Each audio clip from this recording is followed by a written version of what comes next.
Tinoda kumukwazisai mose muzita raishe wedu Jesu Kristo. As we meet again, as we explore the word of God.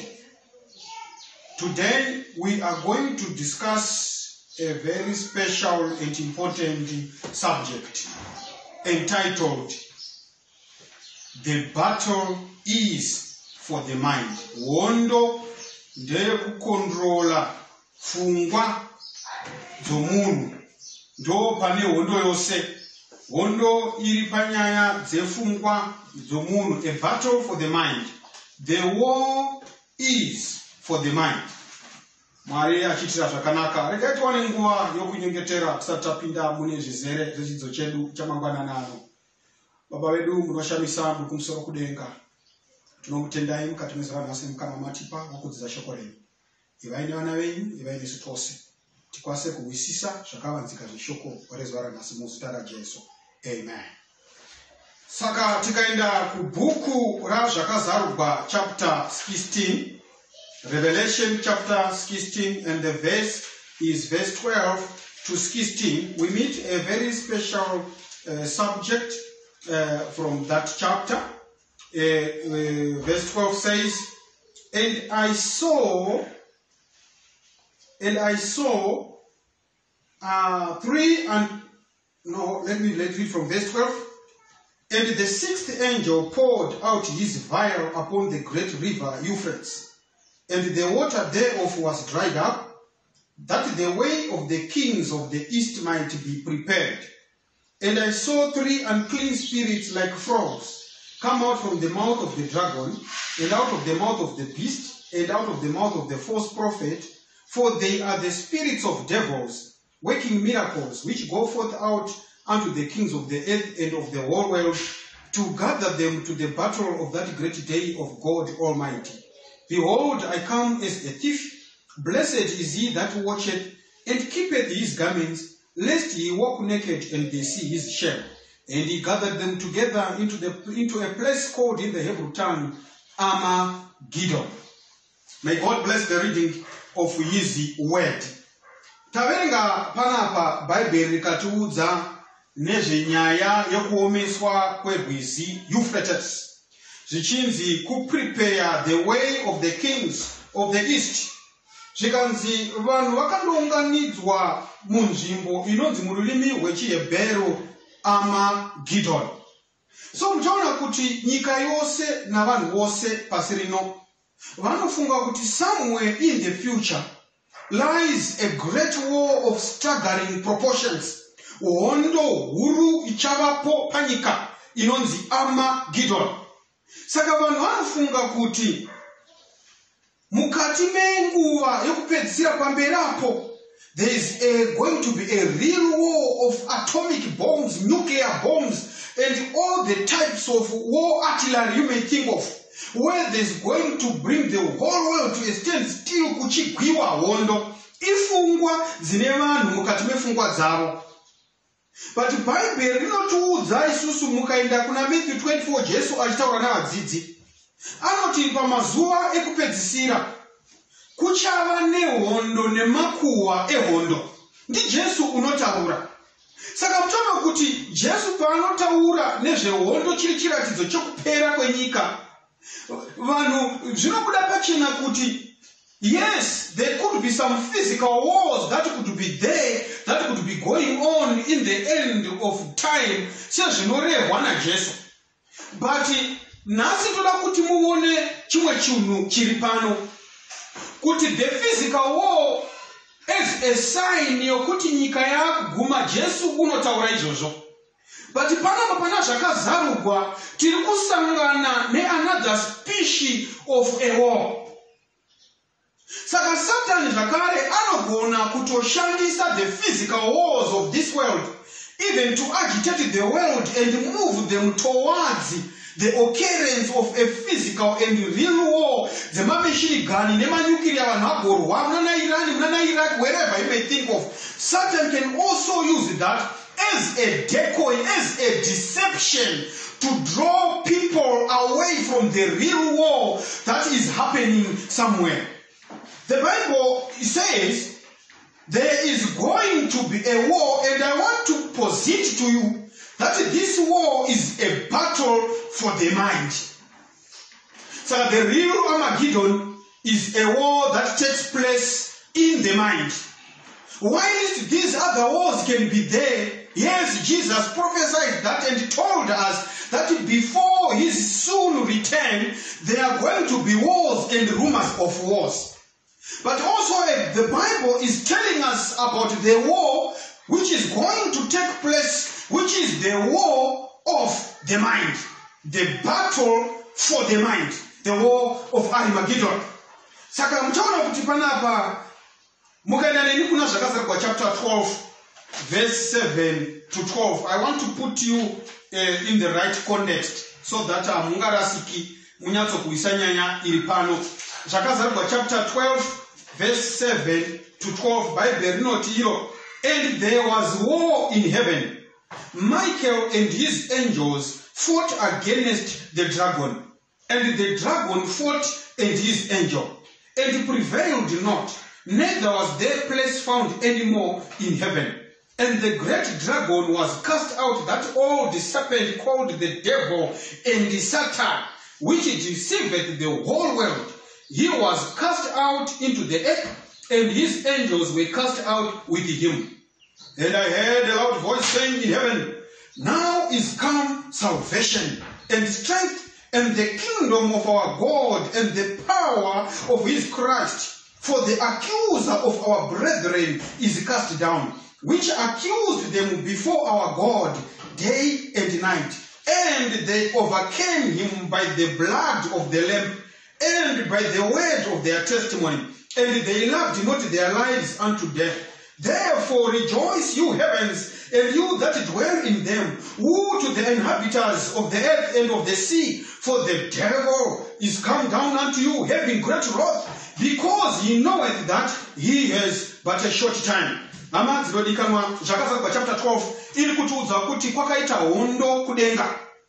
It was not a physical war of atomic bombs. It was not a war of bombs and guns. It was a battle of ideas. Satan was presenting a new order of worship. A worship of a creature instead of a worship of the Creator. This was the war that broke out in heaven. When the Bible panapa record that kudenga kwakaita hondo, but pakanga pasina miseve yaipfuhwa, pakanga pasina pfuti dzakarira mukati medenga.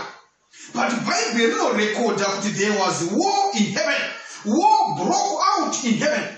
Because Lucifer, that old serpent, the dragon and his angels, they fought against Michael and his angels. So we can find from Revelation chapter 12 kuti the war yakaitika kudenga, it was not a war yepfuti, yakanga isiri hondo yeartillery, but it was a battle of ideas, a battle for the mind.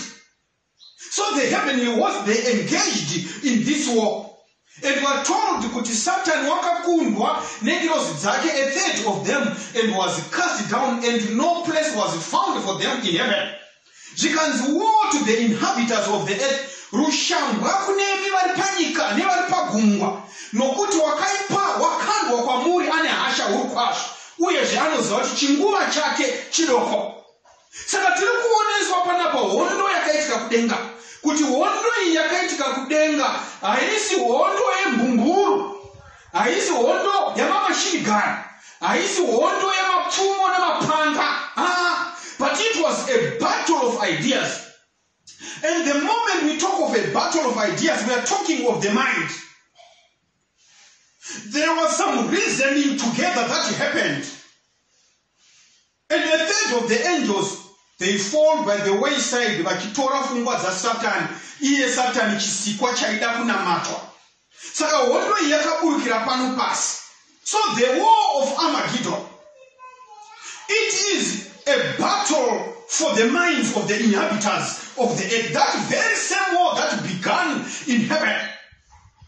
We are told that in the closing scenes of earth's history, this war is going to be ignited again. When people are supposed elect the side in which they are going to fight. But this is a battle of the mind. So mutaona kuti Satan unozviziva kuti this battle, this war of Armageddon, it is the battle of the mind. So kana Satan achizviziva anogona zveshuwa kuti kuve nehondo dzinongotagwa namo here, the third world war, the whatever world war, anogona kuita put in motion those moves. Pagweta bloodshed and plunder and wars, and people think that this is the war of Armageddon, and you fail to attend to the most important business, which is the battle for the mind. Mind yako ichafunga kutererani pakati pa Michael na Lucifer. This is the war of ages, the cosmic conflict, the great controversy that is happening in the world. Sakane maka yokuti Satan unoziva kuti it is the battle for the mind. Is it not proper to start to see the devil making moves to control the mind and devising mechanisms to put in place circumstances and creating environments that lay foundations for controlling the human mind? Saka Satan ari mubishi kubakareko kugadzira hwaro hwekuti akwanise kukontrola the human mind. He knows the target. He knows the prized asset. The prized asset is to control the mind. Ndosaka Mwari achiti, come let us reason together. Kuna Isaiah. Where it tells that it is about the mind. Saka Satan has put in motion modalities, circumstances, and foundations to control the human mind. Amadinolikana. Satan une zvombo zvake deploya mukati merinopasi, deploya mukati menzira dzedu, deploya mukati mekubata kwedu, zvinoita kuti kashoma nepashoma awane strides into the human mind. And he knows Satan kuti Mwari akati, come let us reason together. Kana munakashika pa period yokuita reason together, he always makes good choices. Saka Satan wants to bypass reason, wants to bypass that opportunity that was granted to man to reason out things. Saka Satan wants us not to reason so that tonight our decisions are still right and we are falling into sin.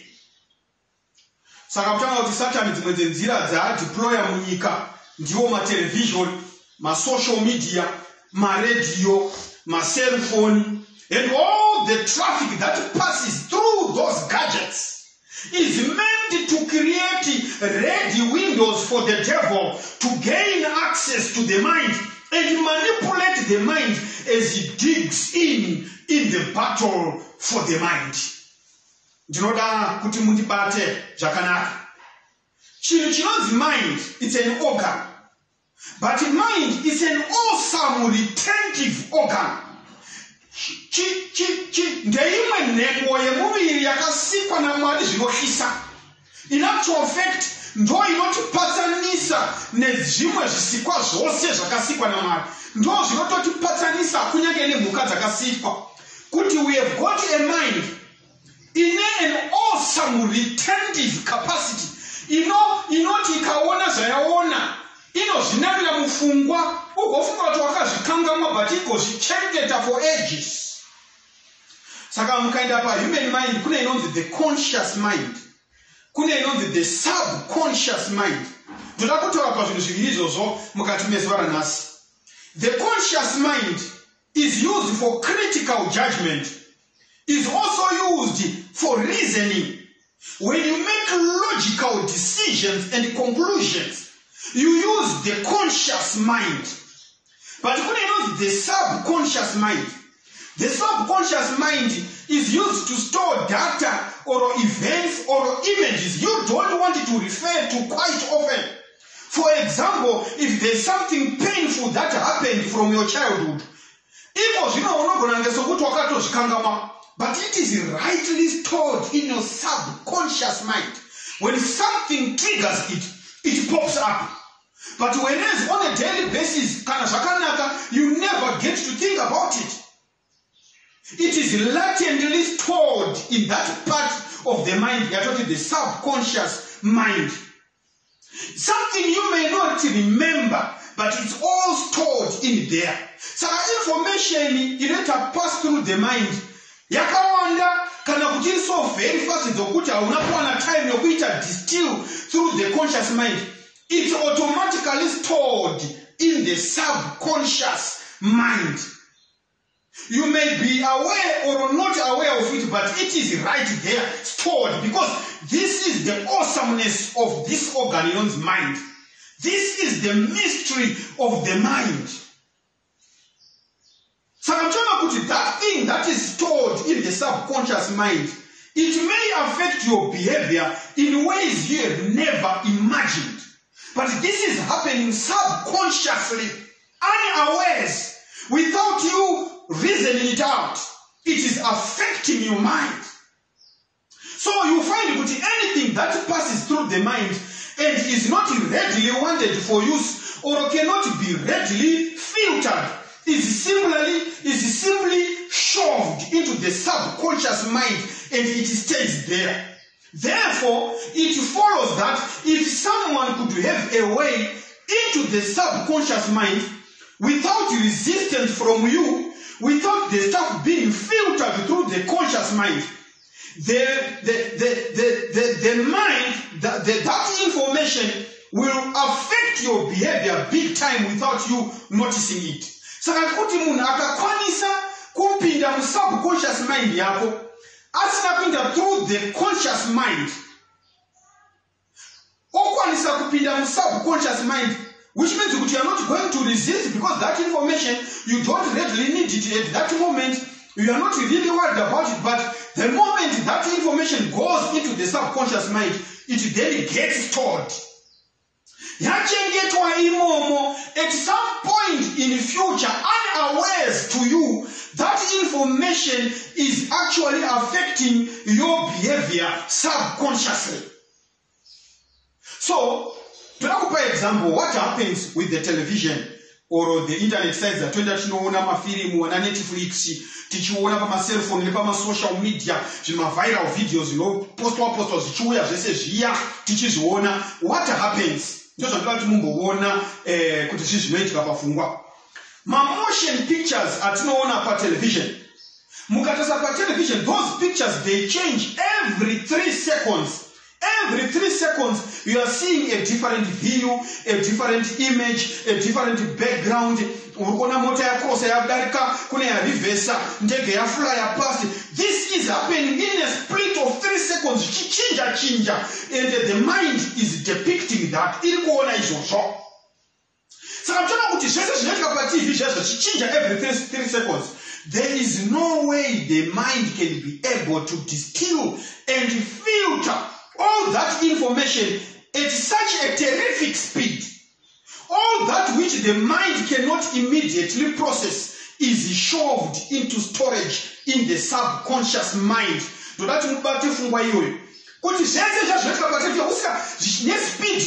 mind cannot process that readily. Subconscious mind. You may not remember it, but it is there, retained in the memory.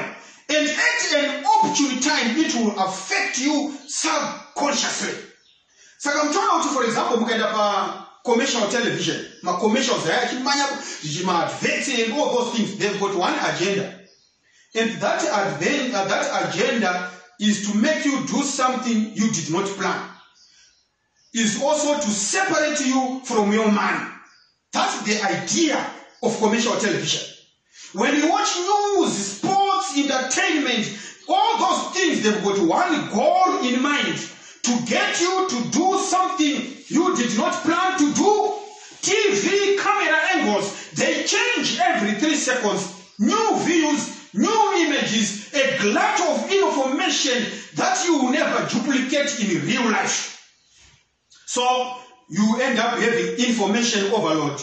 And your conscious mind cannot process that. Your conscious mind cannot process all the information, and it is therefore picked up for storage by the subconscious mind. Essentially, there is information overload. And the question that begs an answer is, what is the impact of that overload? Regarding kupei 5 things zvinova affected mukati meupenyu hwako due to that information overload and the rapidity of TV, social media and motion pictures, etc. Zvatinenge tichiona izvi. Chekutanga ndezvekuti it cripples our capacity to appreciate non-exciting reality. It cripples your capacity to appreciate the world you live in, like school or your job or your spouse or yourself. What I'm saying is, there is what is called reality, and there is the fiction that you see on the television, and the rapidity in the movements. Your capacity to appreciate non-exciting reality is crippled. Saka kana munhu ajaira kuona fiction, paanosvika pareality, zvinomuita kuti afeile to appreciate. At the end of the day, you then fail to appreciate the world you live in. You fail to appreciate school. You fail to appreciate your job. You fail to appreciate your spouse. You fail to appreciate even yourself. Nemhaka inokuti zvauri kuona paTV zvaplandiwa mukati mepfungwa dzako ndo yava reality yako, whereas that is fiction. You never attain to that standard. Saka unoona munhu achinzi ari kugara mumansion, zimba rake rakanaka nechi iwe kana wogara kwako kuri kitchen kwauri kugara wofunga kuti hazvisizvo. Upenyu chako kugara mumansion rakanaka rakadekoratwa rakazodai so rinopendwa every 2 months and every single week ndo zvawadzidziswa. Saka wakuda kuzama kuacclimatize kuti urarame kaupenyu kako kasiri in tandem with reality. The other impact that is brought by this information overload, it leaves you dissatisfied with yourself because you compare yourself with the hero on the television or social media. And when that happens, you start to doubt your identity. You start doing something else to be like the hero and change from the zero you have just become. So in other words, the impact of television and these motion pictures and this social media and the way we are bamboozled by those viral videos, dissatisfied with ourselves. We now want to compare ourselves with the heroes of social media, with the heroes of TV, with the heroes on the motion pictures, with the heroes on the cartoons that we are loading to our children. At the end of the day, we become dissatisfied with ourselves. And we start to compare ourselves with those heroes that kuona pa TV. And we want to become with those heroes because we are now seeing ourselves as zeros. My brothers and sisters, the other impact that comes with this information overload and the rapidity of TV, social media, and motion pictures, we suddenly grow passive. Why? When you watch TV or those viral videos and see the violence that is happening and see utsotsi nehukiribidi huri kuitika vachita sokuti vari kubudirira uchiona upongo huri kuitika ipapo vana vachiurawa and all those things that we see. When you look at the TV, you can't intervene because you can't get into that box and stop the violence that you see on the television. When you now come down to reality and you see violence manifesting everywhere, we then become passive. Why? Because subconsciously you have been accustomed not to intervene when you see evil happening. Vanofollowa iwo masocial media kunana vika pera oro 2 dzapera idzi South Africa kune musikana anonzi Lufuno akabuliwa neumwe musikana abuliwa akazoenda kanocommit suicide. But if you look at the clip when Lufuno was being bullied by this girl, pakazara vana chikoro vari kupururudza vamwe vachifara and vakapeta maoko vachiona zvichiitika. They did not intervene. Why? Because they suddenly become passive because of these televisions and social media and motion pictures that are full of violence that are full of murder, that are full of adultery, that are full of all licentiousness. So we become passive. Now, the world has become passive. Go to South Africa. Panega pachitika xenophobia. Munhu anopiswa netai, vakaungana vakawokera kudai. Nobody dares to intervene. Ndakamboenda kuSouth Africa. Ndaenda kuSouth Africa. Ndosvika paipa mupati paipa station pachirokwira muJoburg todzoka muno kunopaka mabhazi vanatombisi kuya. Ndichingoti pfepa kuona paipaka vana chikosho. Ndakabva ndatsikwa bhutsu nematsotsi vachida kunditorera mapassport, mari zvese nemabhegi. Munhu atora kasi vakomana vemabhazi vaikwidza mabhazi vaya vaitoshedzera Zimbabwe gwedu Bulawayo vachiona kuti munhu ari kutorobhewa. They did not intervene. They were very passive. Why? Because they have been accustomed by these TVs, social media, motion pictures, which teach them to be passive. So the other things that happens, or the impact of these televisions and the social medias, is that there is an organic change. The Bible says by beholding you become changed, which means if you examine statistics, by the time one finishes his degree or diploma, he will have spent 11,000 hours of classroom instruction and 15,000 hours of television, and watched more than 18,000 murders on television, internet, and social media. So what it means, by beholding all those things, one becomes changed. Ndosaka muri kuona iko zvino vanhu vanoti vakangonetsana hazvinetsi kuti atore pfuti apfuure whoever dares to intervene in his matters. Hazvinetsi kutora banga achiuraya. Hazvinetsi kuti utore badza ujaja nehuro uuraye ukande mutoilet. We are witnessing those scenes. They are on the rise even in our country, Zimbabwe. It used to be something that cannot be spoken of in our country, in Zimbabwe. Taizhiwa kuna South Africa. Taizhiwa kuma overseas. We had our culture. Yakanga is so conservative and well cultured, mannered and preserved. But because of this information overload from the TV and the social media, the mind has become deranged. And we meet these horrors on a daily basis. Gun-toting youths, gun-toting fathers, gun-toting women, knife-trotting whatever. And there is violence everywhere. Why? Because Satan knows that the battle is for the mind. How do we deal with all this? My sure bet is to turn off the TV soon after the news. But let me tell you that that struggle or that war, ihondo inonetsa kukunda kana Mwari akasatibetsera. My brothers and sisters, if Armageddon is the battle of the mind, do you think the devil is satisfied with something you can turn off? The devil is a mastermind, and he has taken and devised ways to get into your mind. Ya Martin Luther, the great Reformation guru. Martin Luther, when he burst onto the scene with the winds of Reformation and Protestantism, he was saying there was no need for a priest. There was no need for penances. There was no need for a pope.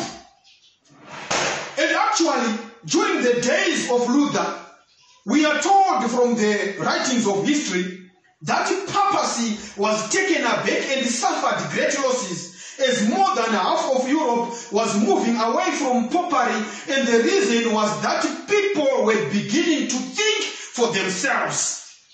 Chakaita kuti Reformation ite great strides, and that the papacy suffered great losses, it was because people began to think for themselves. One thing about papacy is that we should not think for ourselves. You should go to the priest for confession. You should go to the priest for everything that you want in your spiritual life. But the Bible says we only have got one mediator between man and God, the man Jesus Christ. So, Reformation, when Martin Luther was on the scene, they succeeded because when they referred people to the Bible, sola scriptura, sola gratia, by grace alone, people began to see that they were supposed to think for themselves because God was inviting them to come and reason together. Come, let us reason together. Mukavereka mubhuku remunyori anonzi Malachi Matthew. Mubhuku rinonzi The Jesuits, page 163. Anoti here for about 20 years, since 1520. Pope Paul III's grip on Europe and masses was fading away as people began to think for themselves as the Reformation took hold. So mtaona nyaya yokuti vanhu vazvifungire. Kana vanhu vakatanga kuzvifungira zviro ndinoti kwamuri uipi hwose hwatinoona huri pano panyika hunopera. Uipi hwaburukira panyika because Satan is winning the battle of controlling human minds. Whatever happens, Satan knows that the battle starts with the mind. When you manipulate the mind, when you feed disinformation into the human mind, you have begun to win the battle. Why is it that people perish in cults? Why?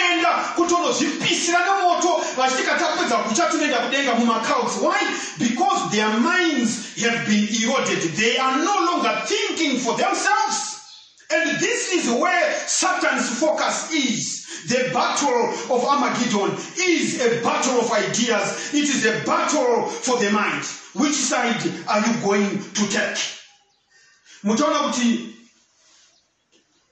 Zadaro Malachi Martin anoenda mberi achitsanangura kuti on September 27, 1540, a man came for an audience with the Pope and requested for a modern weapon for a totally new warfare to checkmate the hand of Reformation or risk purpose becoming extinct. And this man was called Ignatius Loyola. He went on to establish the Society of Jesus. They are not majestics. And this will turn the hand of Reformation or uproot most of the gains it had made, and continues to do so even up to this day with stealthy deception, and continues to destroy the Christian fabric with impunity. My brothers and sisters, Martin Luther na Loyola, they all had the same past sin convictions. Vanhu vakanga vane conviction yechivi mukati muupenyu hwavo. But when you read mabhuku aya, you were told that Luther turned to the cross and Loyola turned to himself. We are told that Loyola, instead of the cross being the solution for him, he would meditate and feel like he was in the times and presence of Christ. And he would do meditations, and he started to have visions and imaginations. That became the genesis of the spiritual exercises of St. Ignatius. Saka pano akanyora book knows the spiritual exercises of St. Ignatius. In other words, when you read those spiritual exercises, they say you should meditate, you should have visions and imaginations, and create mental images. The person you create in those mental images is God. Interact with that person. You interact with the person you create. Talk to them and they talk to you. When you come out of that vision, write down in a journal. They actually say, if you read, they actually say to raise a man to a certain level, he has to become a master of imagination. Sometimes when you look at the television, when you look at the internet, the social media, and all the cell phone traffic, the aim is to draw people to their own imaginations, is there to create their own gods and stay in fictitious and mystic bubbles. The idea of all these things that we are talking about, nyaya imagination, ndo yakonzeresa mysticism, and mysticism has given birth to spiritualism. And spiritualism has given birth to all the millions and thousands of Christian denominations and movements and cults of people speaking in tongues, of people doing miracles and all the things that we find in the world. They all come from this idea of self-imagination and mysticism. Saka mtona kuti nyaya ilipo ndio kuti Satan anoda kuita bypass the reason, the choice and the will. Mtona kuti mukaverenga mabhuku bhuku kuzaira Malachi Martin anotiyo, when it comes to the society of Jesus, rule number 1 ya munoverenga when he's talking about this, he says rule number 1 for thinking in the church ndeye kuti putting aside all judgment, we should keep our minds prepared to obey our Holy Mother, the hierarchical church. Do rule number 1. So rule number 1, we should put aside all judgment, put aside all reason, and blindly obey our Holy Mother, the hierarchical church. Dosaka muchiona kuti iko zvino zvamuka zvimakauts netu church netuma spiritualism, and people are blindly following their father. Ukavunza munhu kuti wakazwa nepi, ndakazwa nafather vangu. Izvi wakazwa nepi, ndakazwa namuprista wangu. Izvi wakazwa nepi, ndozvandakaudzwa namufundisi wangu. Izvi wakazwa, ndakazwa na man of God. Zvese zviri kufollow this rule number 1 of the church. Put aside all judgment and be ready to obey. Be ready to obey our Holy Mother, the hierarchical church. Whatever comes from the hierarchy, you need to follow that. You don't need to question. And this is the point where the whole world is in. People are no longer applying their minds to anything. Sakana munasa kangouya akangoti chinofudhika ichi. Munhu apply his mind to say, what is God's idea on diet? Because the hierarchy has said that. Kana munhu akanzi zore kuna matarachinja wavamuvulo. He does not apply his mind because the hierarchy has said so. Kana munhu akanzi nzira yokuita nayo mhuri ndoyakadai so, nobody cares to apply his mind just because the hierarchy has said so. My brothers and sisters, the war of Armageddon, it is a battle of the mind. God has granted us the freedom of choice. He has granted us the power of choice. He has also invited us to come and reason out together with him. But Satan has devised means and ways zokumekerenga sure kuti vanhu avachashandisi pfungwa dzavo.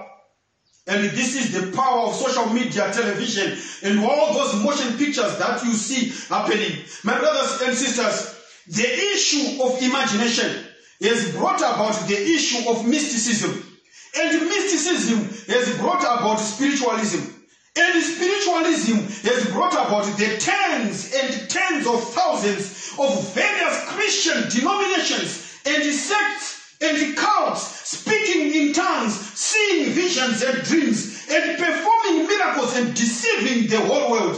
If you go to Revelation chapter 16, verse 18, the Bible says, and I saw 3 unclean spirits like frogs come out of the mouth of the dragon, and out of the mouth of the beast, and out of the mouth of the false prophet, for they are the spirits of devils, working miracles, which go forth unto the kings of the earth and of the whole world, to gather them to the battle of that great day of God the Almighty, Armageddon.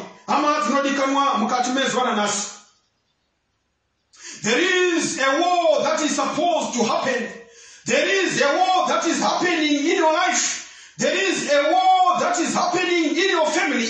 There is a war that is happening in your country. There is a war that is happening among the citizens. And this war is not a war of guns. This war is not a war of nuclear bombs. This war is not an economic war. This war, it is a war and a battle for the control of the mind. And Jesus wants to stay at the citadel of our minds. And the devil knows that if it is an issue of reasoning out together, he will not have access to the human mind. So he wants to bypass reason. He wants to bypass the conscious mind and implant his seeds in the subconscious mind so that he can work out the destruction of mankind unawares. Tisikaoni takariva, but mwari ngaongwe mukati mezora nasi. Nokuti it is God's desire that we be liberated. It is God's idea. We be emancipated from the shackles and the chains of the devil. Mukati mezora nasi, is it your desire, my brothers and sisters, that you want the power of the blood of Jesus Christ? You want him himself, the Redeemer of mankind, the man Jesus, to come and dwell in your life, to come and dwell in your heart, to create in you a new heart, to give you a new refreshed mind, so that you can be able to filter the traffic that is happening in the world, so that tisarudze kumira kurutiwa Jesu. In the war of Armageddon, the battle of ideas, we do not want to rely on our own imagination, but we want to rely on a plan, on a plane. Thus says the Lord. Timene shokoraman, ilo gandori not geza no kuti suka, ndori not misa pa Yeshua foundation. Vose manuakira pa foundation ilo shokoraman. Avanga rasiki, avanga pesaniswi, ne makaye. No, put the word of God is a sure foundation for those who are going to be saved. Not what we see from the heroes and zeros of the televisions, but when we go back to the Bible, God is more than able to save us as we implicitly place our trust in Him. Saka mtaona watiko zino, Satan waburukira panyika, unokuudza inonzi balanced diet, but that balanced diet causes cancer.